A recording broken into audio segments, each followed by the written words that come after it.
نحمده ونصلي على رسوله الكريم اما بعد فاعوذ بالله من الشيطان الرجيم بسم الله الرحمن الرحيم قال الله عز وجل في القرآن المجيد والفرقان الحميد والذين تدعون من دونه لا يستطيعون نصركم ولا أنفسكم ينصرون وَإِن تَدْعُوهُمْ إِلَى الْهُدَى لَا يَسْمَعُوا وَتَرَاهُمْ يَنْظُرُونَ إِلَيْكَ وَهُمْ لَا يُبْصِرُونَ صدق اللہ مولانا العظیم وصدق رسولہ النبی الکریم رؤوف الرحیم۔ پیارے بھائیوں، بزرگوں، بچوں اور میری پیاری بہنوں، السلام علیکم ورحمۃ اللہ وبرکاتہ۔ آج ہم الحمدللہ جس ٹاپک کے اوپر گفتگو کرنے والے ہیں اس کا نام ہے مسئلہ استعانت۔ یہ عقیدے کا مسئلہ ہے، اور عقیدہ جو ہے وہ عمل کی بنیاد ہوتا ہے۔ عقیدہ درست ہوگا تو عمل درست ہوگا، اور اگر عقیدہ خراب ہوگا تو عمل بھی خراب ہوگا۔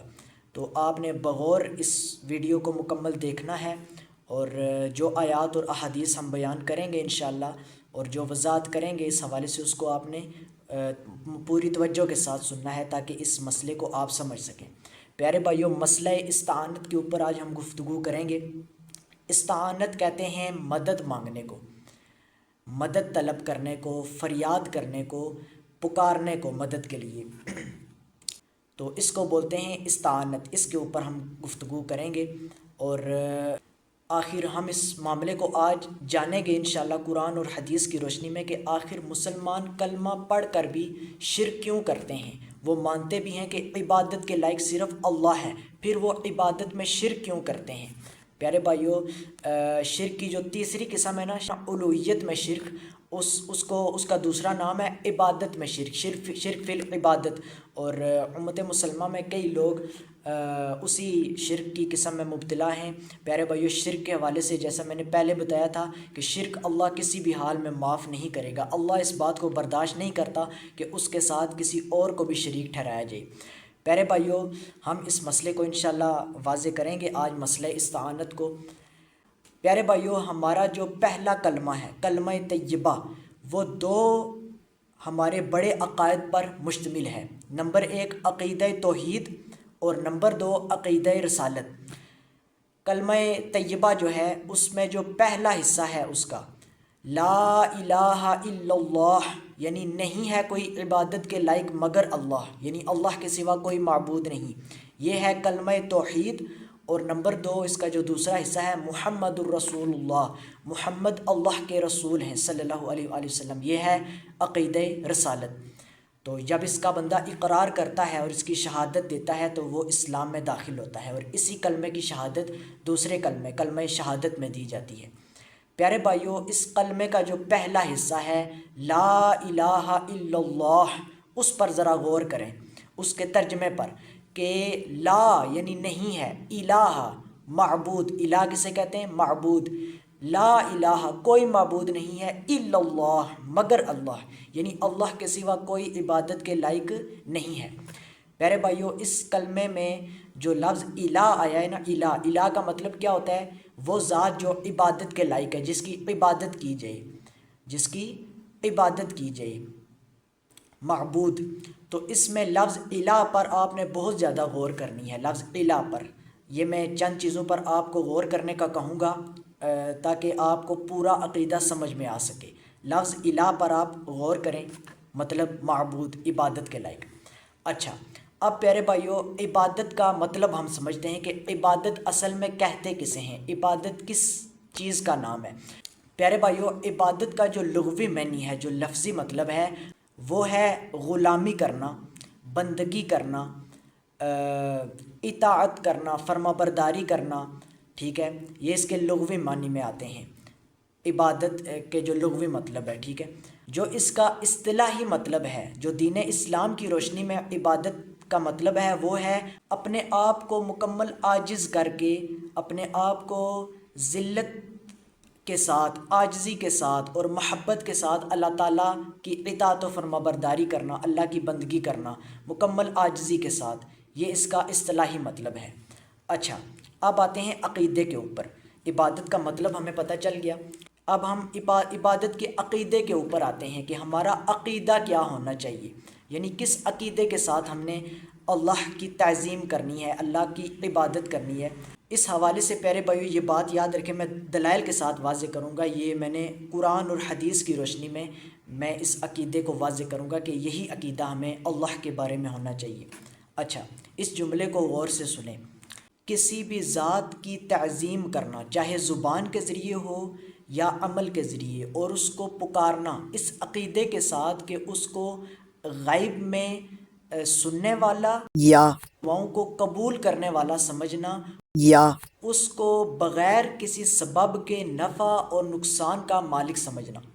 اس جملے پر آپ غور کریں۔ پہلے میں نے آپ کو بتایا تھا لفظ الہ پہ آپ نے غور کرنی ہے۔ کلمہ طیبہ میں جو پہلا پارٹ ہے کلمہ توحید لا الہ الا اللہ، اس میں لفظ الہ پر آپ نے غور کرنی ہے۔ اب دوسرا اس جملے پر آپ غور کریں کہ کسی ذات کو اس عقیدے کے ساتھ پکارنا یا اس کی تعظیم کرنا، زبان کے ساتھ یا عمل کے ساتھ اس کی تعظیم کرنا، یعنی اس کے آگے جھکنا، اس کو پکارنا، اس کے آگے کھڑا ہونا، اس کے آگے دو زانو بیٹھنا، اس عقیدے کے ساتھ کہ اس کو بغیر کسی سبب کے نفع اور نقصان پہنچانے کا مالک سمجھنا، یعنی وہ مجھے نفع بھی پہنچاتا ہے اور نقصان بھی، اور وہ بغیر کسی سبب کے، وہ کسی سبب کسی ریزن کا محتاج نہیں ہے، مجھے فائدہ دینے میں بھی اور نقصان دینے میں بھی، یا وہ غیب میں میری فریاد کو سنتا بھی ہے اور قبول کرتا بھی ہے۔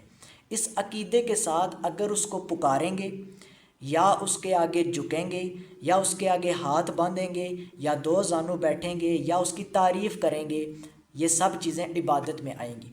دیکھیں اب چونکہ ہمیں یہ پتہ ہے کہ عبادت کے لائق صرف اللہ ہے، لا الہ الا اللہ، اللہ کے سوا کوئی معبود نہیں ہے، تو یہ عقیدہ صرف کس ہستی کے ساتھ ہونا چاہیے؟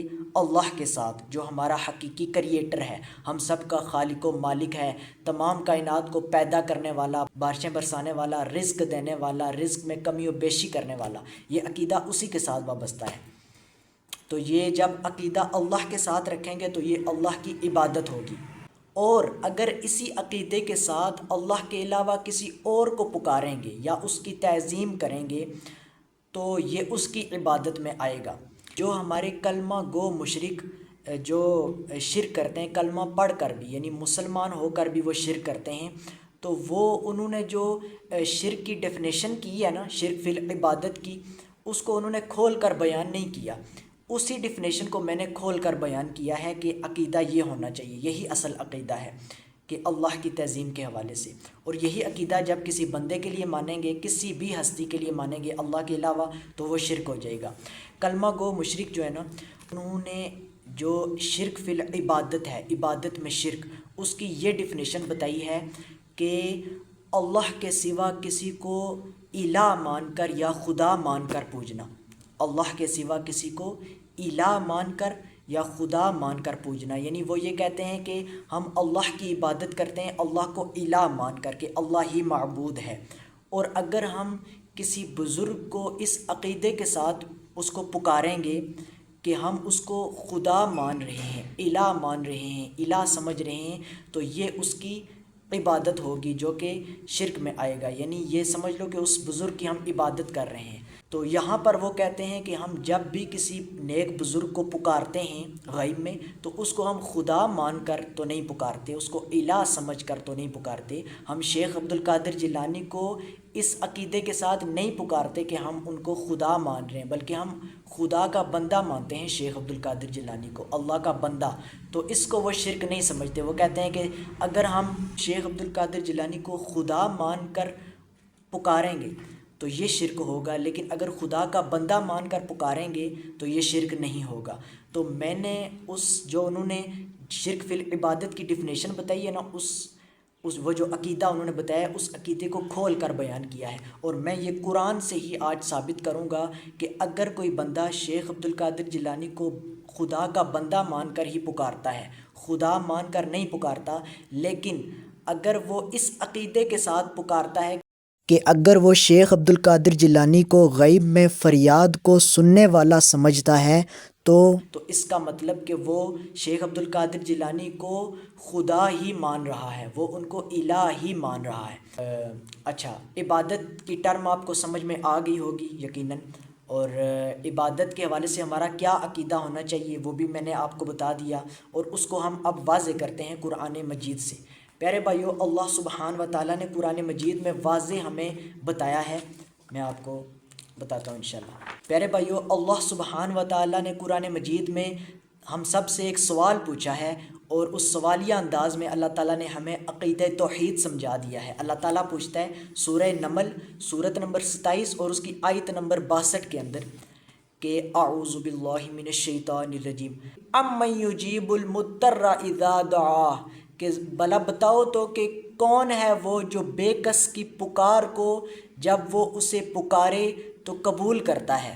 یعنی ایک بندہ تکلیف میں مبتلا ہے نا، تو وہ جب بھی پکارے تو اس کی پکار کو کون سنتا اور قبول کرتا ہے، ذرا بتاؤ تو۔ وَيَكْشِفُ السُّوءَ، اور اس کی تکلیف کو اس سے دور کر دیتا ہے۔ وَيَجْعَلُكُمْ خُلَفَاءَ الْأَرْضِ، اور تمہیں زمین میں خلیفہ بناتا ہے، یعنی اگلے لوگوں کا خلیفہ بناتا ہے۔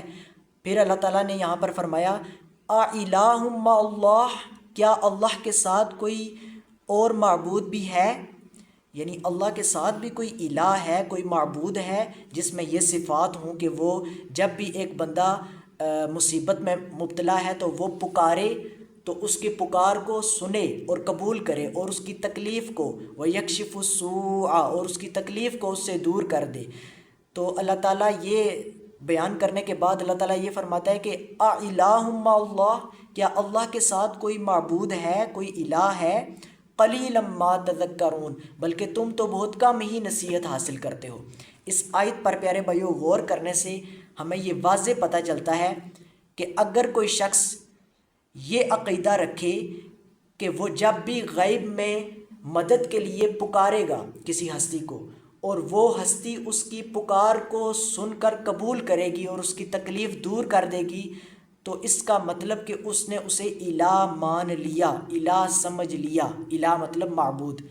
تو لا الہ الا اللہ کے لفظ الہ پر میں نے آپ کو کہا تھا غور کرنی ہے، اور جو میں نے عبادت کی ٹرم پر جو صحیح عقیدہ بتایا اس پر بھی میں نے کہا تھا کہ غور کرنی ہے۔ اللہ قرآن میں واضح فرما رہا ہے نا، اس آیت سے یہ ہمیں پتہ چلتا ہے کہ اللہ جو ہے نا، اللہ اس کی یہ صفت ہے کہ وہ غیب میں پکار کو سنتا بھی ہے اور قبول بھی کرتا ہے اور تکلیف کو دور کرتا ہے، اور اللہ کے علاوہ کسی میں بھی یہ صفت نہیں ہو سکتی۔ اگر کوئی شخص اللہ کے علاوہ کسی اور میں یہ صفات مانے، یہ کوالٹیز مانے، تو اس کا مطلب کہ اس نے اس شخص کو بھی الہ مان لیا، معبود مان لیا۔ تو جب اس نے اللہ کے علاوہ کسی کو معبود مان لیا تو یہ لا الہ الا اللہ کا تقاضا پورا نہیں کرے گا وہ انسان۔ جب انسان کہتا ہے نا کہ لا الہ الا اللہ، کہ نہیں ہے کوئی عبادت کے لائق مگر اللہ، تو اس کا تقاضا یہ ہے کہ وہ اللہ کے علاوہ کسی کو بھی غیب میں مدد اور دعا کے لیے نہ پکارے۔ پیارے بھائی، یہاں پر یہ بات یاد رکھیں کہ غیب میں مدد اور دعا کے لیے پکارنا شرک ہے۔ ایک ہوتا ہے ظاہری اسباب میں پکارنا۔ ظاہری اسباب یعنی جو بندہ زندہ ہے اور میرے پاس موجود ہے، وہ مجھے سن رہا ہے، وہ عالم شعود میں ہے، وہ مجھے سن رہا ہے یا مجھے دیکھ رہا ہے، تو میں اگر اس کو مدد کے لیے پکاروں گا تو یہ اس کے پیچھے عقیدہ یہی ہونا چاہیے کہ اصل مدد کرنے والا اللہ ہی ہے۔ وہ جو ہے نا، وہ تو اس کے پاس ظاہری اسباب موجود ہیں، تو ان ظاہری اسباب کو استعمال کر کے وہ کیا کرے گا؟ مدد کرے گا، لیکن حقیقی مدد کرنے والا اللہ ہی ہے۔ تو اس عقیدے کے ساتھ اگر ظاہری اسباب میں ایک دوسرے کو پکارتے ہیں نا، تو وہ شرک میں نہیں آئے گا، وہ شرک میں نہیں آئے گا، کیونکہ ایک مدد ہوتی ہے ما تحت الاسباب اور دوسری ہوتی ہے ما فوق الاسباب۔ ما تحت الاسباب یعنی اسباب کے ساتھ ایک دوسرے کی مدد کرنا، وہ تو قرآن میں اللہ تعالیٰ نے واضح حکم فرمایا سورۃ المائدہ سورت نمبر 5 کی آیت نمبر 2 میں کہ وَتَعَاوَنُوا عَلَى الْبِرِّ وَالتَّقْوَى وَلَا تَعَاوَنُوا عَلَى الْإِثْمِ وَالْعُدْوَانِ، اور تم نیکی اور تقوی کے کاموں میں ایک دوسرے کی مدد کرو اور گناہ اور نافرمانی کے کاموں میں ایک دوسرے کی مدد نہ کرو۔ تو وہ ہم نیک اور جائز کاموں میں ایک دوسرے کی جو مدد کرتے ہیں وہ ظاہری اسباب کے تحت ہے۔ غیب میں دعا، غیب میں پکار سننے والا صرف اللہ ہی ہے، اور پیارے بھائیو یہ بات یاد رکھیں کہ تنہائی میں جب بھی پکارا جاتا ہے کسی کو، یعنی ایک بندہ تنہا بیٹھا ہوا ہے اور وہ جب کسی کو پکارتا ہے تو وہ پکار جو ہے نا وہ دعا بن جاتی ہے۔ یہ بالکل قرآن و حدیث سے واضح ہے کہ وہ پکار دعا بن جاتی ہے۔ دعا کا لفظی مطلب کیا ہے؟ آپ تمام ڈکشنریز کھول کے دیکھ لیں، دعا کا لفظی مطلب ہے پکارنا، التجا کرنا، فریاد کرنا، لیکن اصطلاح میں اس کا مطلب یہ ہے کہ غائب میں پکارنا۔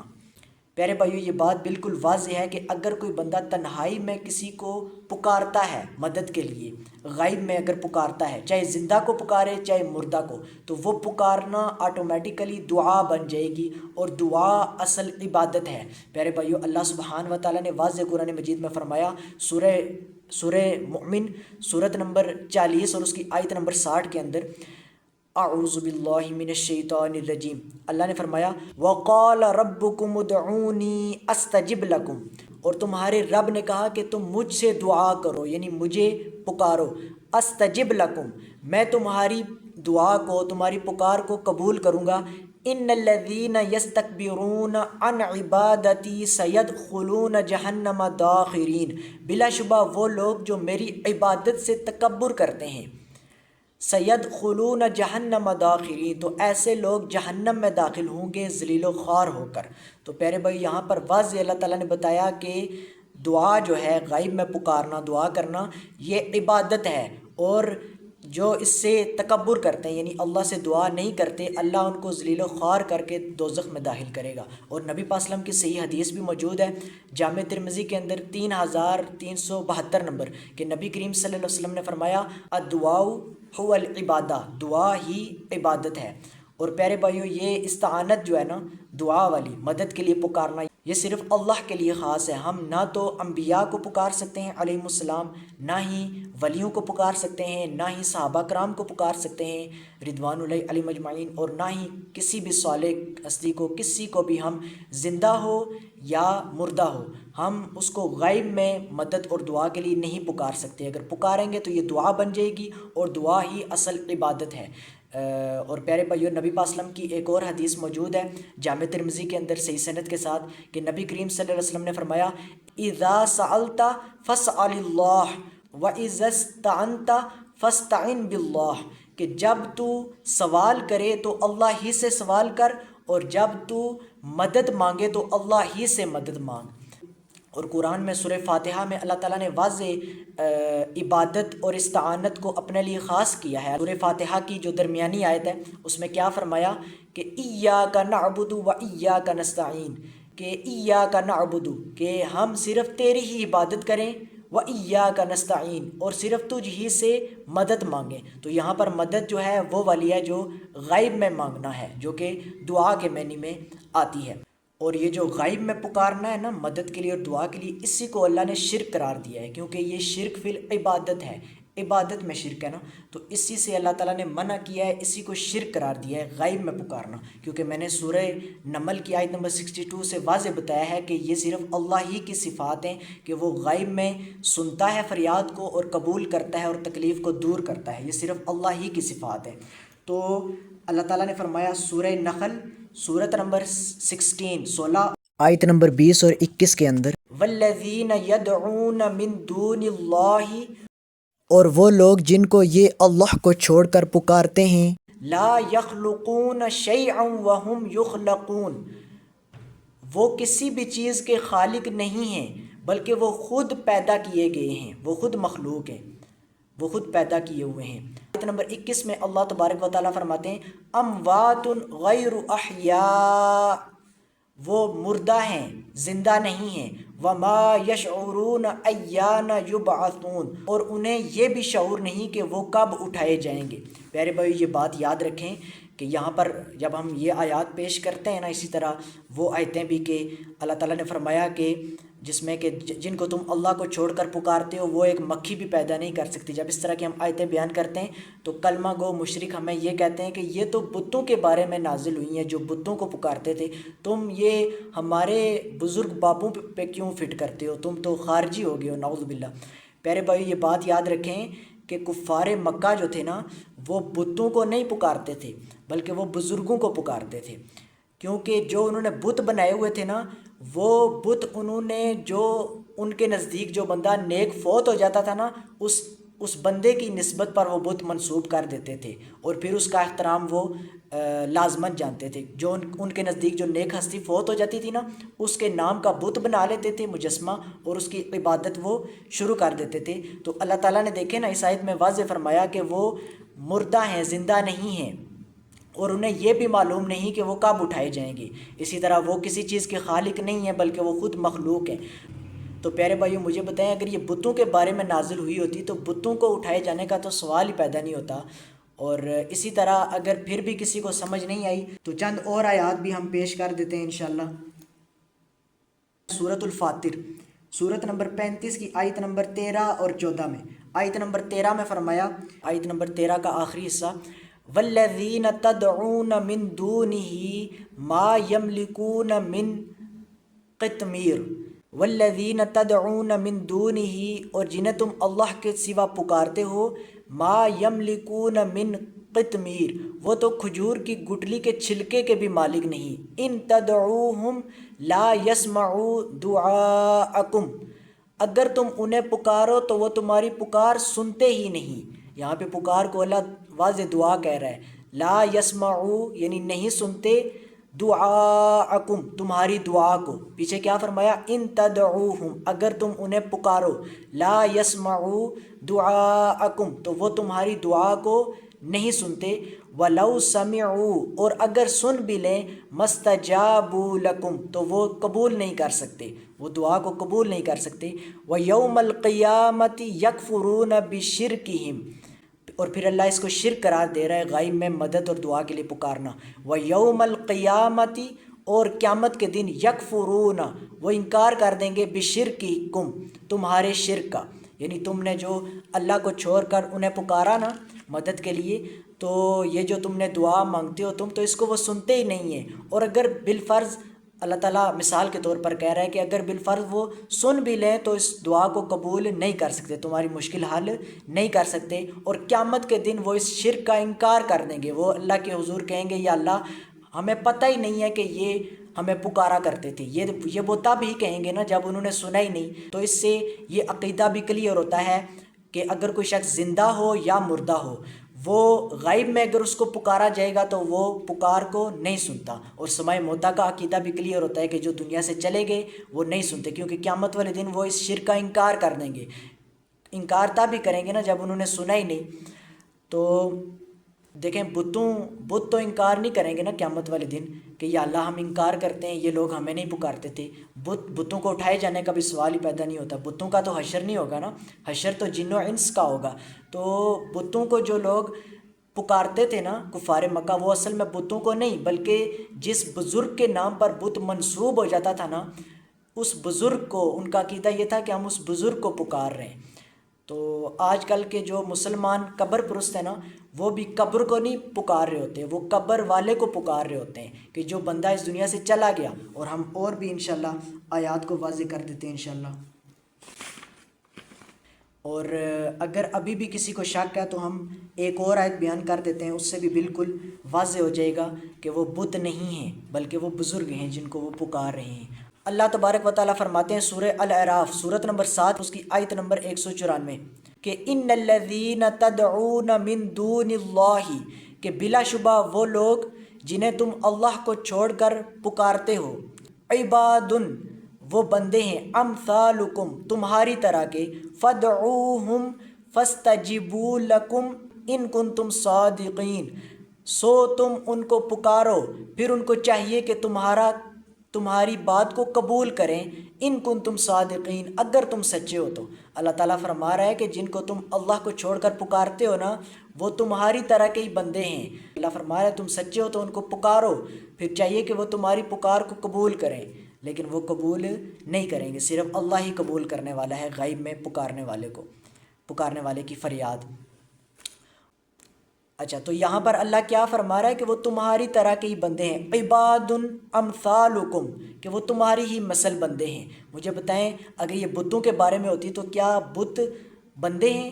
بت تو انسان نے خود بنائے ہوتے ہیں، کیا ان کو اللہ نے بندے کہا ہے؟ یہ ان بزرگوں کو کہا ہے جن کو لوگ اللہ کو چھوڑ کر پکارتے ہیں۔ اور قرآن چونکہ جامع کتاب ہے تو اللہ تعالیٰ کو پتہ تھا کہ امت مسلمہ کے اندر بھی ایک طبقہ ایسا آئے گا جو بزرگوں کو پکاریں گے، جو قبر والوں کو پکاریں گے مدد کے لیے غائب میں۔ تو یہ پکار مدد کے لیے غائب میں استعانت جو ہے نا، اسی کو اللہ تعالیٰ نے شرک قرار دیا ہے، کیونکہ یہ دعا میں آتی ہے اور اس طرح کی دعا سننے والا صرف اللہ ہی ہے۔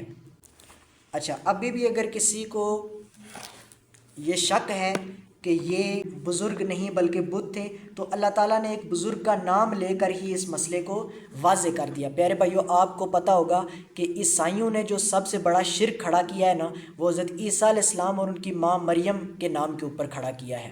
عیسائیوں میں ایک طبقہ یہ کہتا ہے کہ حضرت عیسیٰ علیہ السلام 3 خداؤں میں سے ایک خدا ہیں، نعوذ باللہ، اور دوسرا طبقہ یہ کہتا ہے کہ حضرت عیسیٰ علیہ السلام اللہ کے بیٹے ہیں، نعوذ باللہ۔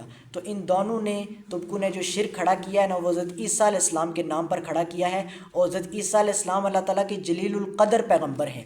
اللہ تبارک و تعالیٰ فرماتے ہیں قرآن مجید کے اندر سورۃ المائدہ سورۃ نمبر 5 کی آیت نمبر 116 اور آیت نمبر 117 کے اندر کہ اللہ تعالیٰ قیامت والے دن حضرت عیسیٰ علیہ السلام سے ایک سوال پوچھیں گے۔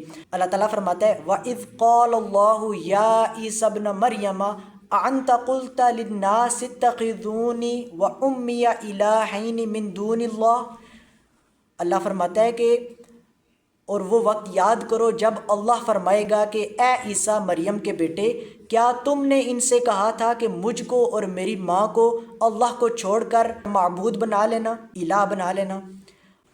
تو حضرت عیسیٰ علیہ السلام جواب دیں گے، قال، وہ کہیں گے سبحانک ما یکون لی ان اقول ما لیس لی بحق۔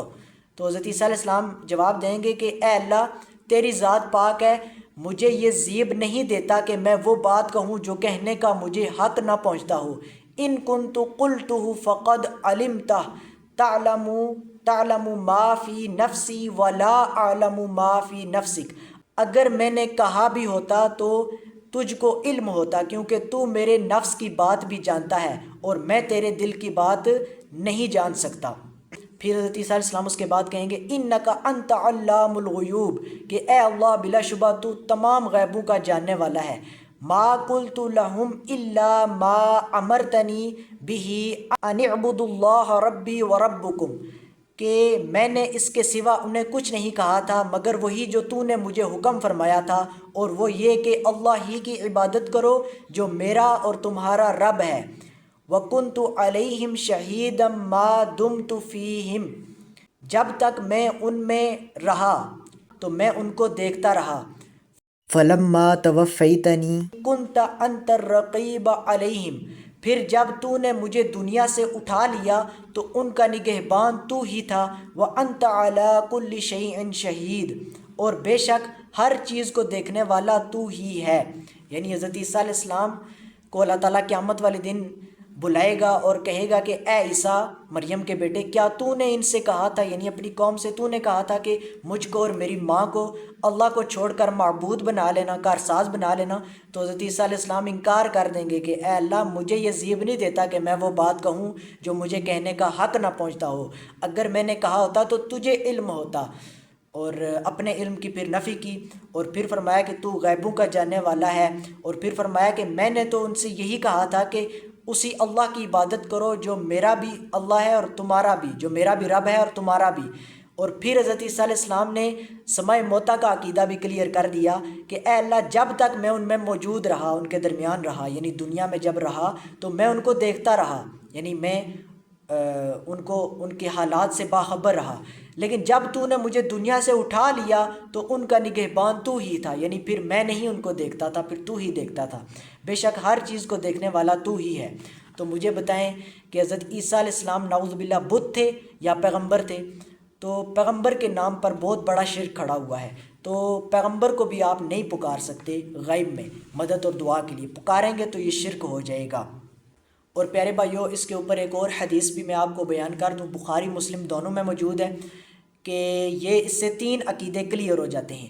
نمبر 1 عقیدہ علم الغیب، نمبر 2 مسئلہ استعانت، اور نمبر 3 عقیدہ حاضر و ناظر۔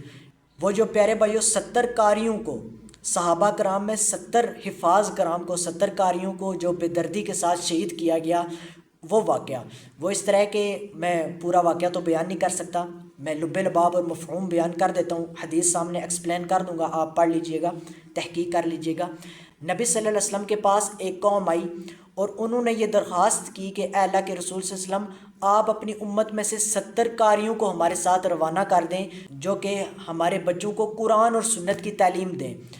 تو نبی صلی اللہ علیہ وسلم نے اپنے 70 انصاری صحابہ ان کے ساتھ بھیجے جو قرآن حافظ تھے، قاری تھے، قرآن کے ساتھ ساتھ سنت کی بھی تعلیم دیتے تھے، تو وہ روانہ کر دیے نبی صلی اللہ علیہ وسلم نے۔ یہ اس قوم کا بہت بڑا فریب تھا۔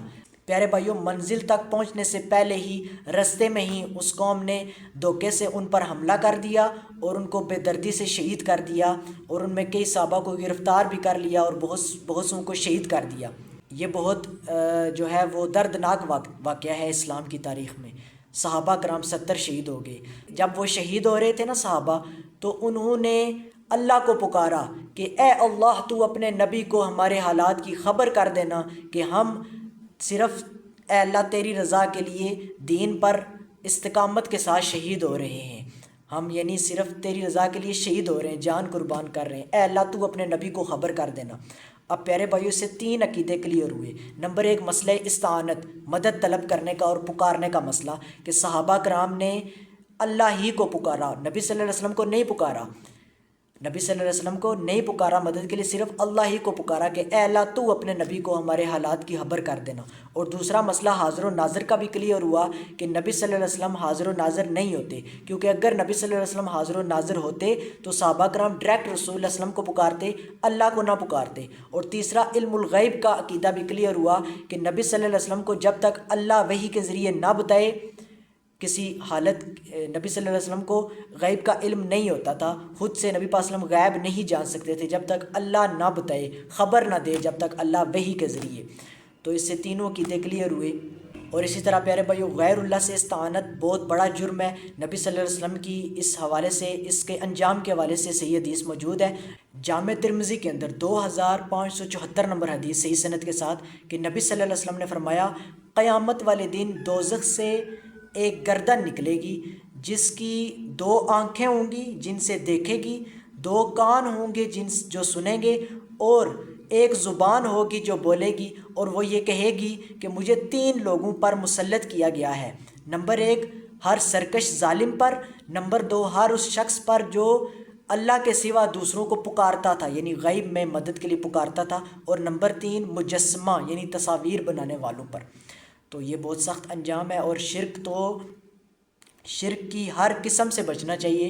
شرک اکبر جو ہے نا، اس کی جتنی بھی اقسام ہیں، تمام اقسام جو ہیں وہ ہر قسم سے بچنا چاہیے، کیونکہ شرک سب سے بڑا جرم ہے۔ ان الشرک لظلم عظیم، قرآن میں سورہ لقمان میں اللہ فرماتا ہے، اور سورۃ النساء کے اندر واضح اللہ تعالیٰ نے عہد کیا ہے کہ اللہ مشرک کو کبھی معاف نہیں فرمائے گا، مشرک کو اللہ نہیں بخشے گا۔ شرک کے علاوہ جسے چاہے گا اللہ تعالیٰ معاف کر دے گا، لیکن شرک جو کرے گا نا، اللہ کے ساتھ شرک مقرر کرے گا، چاہے وہ ذات میں کرے، چاہے صفات میں کرے، چاہے صفات کے تقاضوں میں کرے، چاہے ربوبیت میں کرے، چاہے الوہیت میں کرے، عبادت میں کرے، اطاعت میں کرے، جس بھی حالت میں شرک کرے گا تو مشرک کو اللہ کبھی بھی نہیں بخشے گا۔ مشرک پر جنت حرام ہے اور دوزخ اس کا ٹھکانہ ہے، اور نبی صلی اللہ علیہ وسلم بھی قیامت والے دن اس کی شفاعت نہیں فرمائیں گے، کیونکہ جس کی اللہ اجازت دے گا نا نبی پاک صلی اللہ علیہ وسلم کو شفاعت کرنے کی، جس کا اذن اللہ تعالیٰ دے گا، اسی کی شفاعت فرمائیں گے۔ من ذا الذی یشفع عنده الا باذنہ، سورۃ البقرہ کی آیت نمبر 255 جو آیت الکرسی ہے، اس میں اللہ واضح فرماتا ہے کہ کون ہے جو اللہ کے اذن کے بغیر کسی کی سفارش کر سکے۔